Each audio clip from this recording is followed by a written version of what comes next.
Jericho, sobrang maalaga at mapagmahal kay Janine. Inuurot na pakasala na ang dalaga.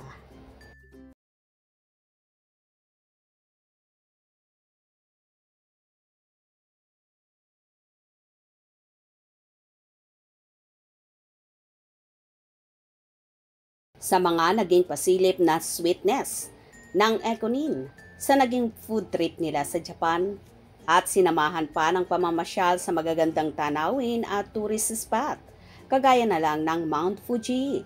Tila in-enjoy ni Janine at Jericho ang bonding nila together na malayo sa mga mata na mga mahaderang chismosa at sa press people, kung saan maraming kinain na iba't ibang pagkain sa iba't ibang restaurant ang dalawa, kung saan tinawag pa nga ni Eko na the best travel partner daw si Nini. At nakaka-amaze daw ang dalaga dahil siya ang naghanap ng mga restaurant na kakainan nila na in fairness naman, super sarap at in-enjoy nila ang Japanese food. At dahil nga sa lambingan ni na Eko at Janine sa Japan, kaya maraming Econin supporters ang tuwang-tuwa at samot-saring mga komento ang nagsilabasan. Narito't ating tunghayan.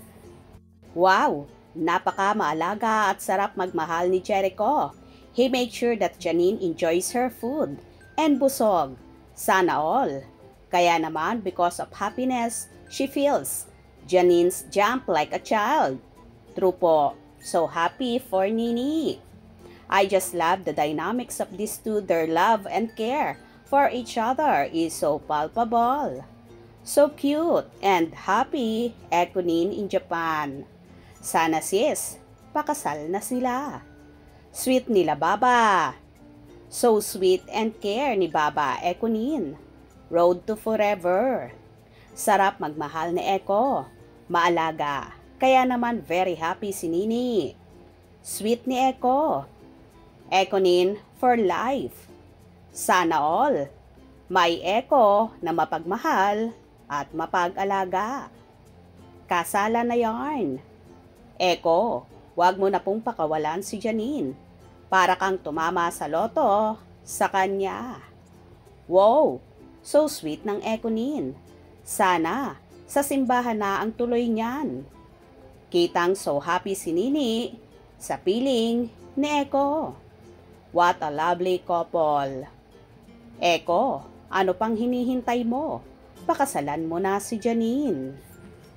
O diba, ang kukulit ng mga fanay at pilit na inuurot na pakasalanan ni Jericho ang napakagandang dilag na si Janine, na for sure, parang nasa ulap ang pakiramdam ng dalaga kapag sa kasala na, mauuwi ang lahat. Mukha namang tinotodo na ni Jericho ang panunuyo sa pamilya ni Janine, kung saan kamakailan ay nagbahagi ng larawan ang kapatid ni Nini na si Diego, kung saan magkakasama silang nagtungo sa beach kasama ang amang si Ramon Christopher at si Jericho. Nakitang-kita mo ang saya at closeness ng aktor sa pamilya ni Janine. Kung nagustuhan mo ang video na ito, comment down below.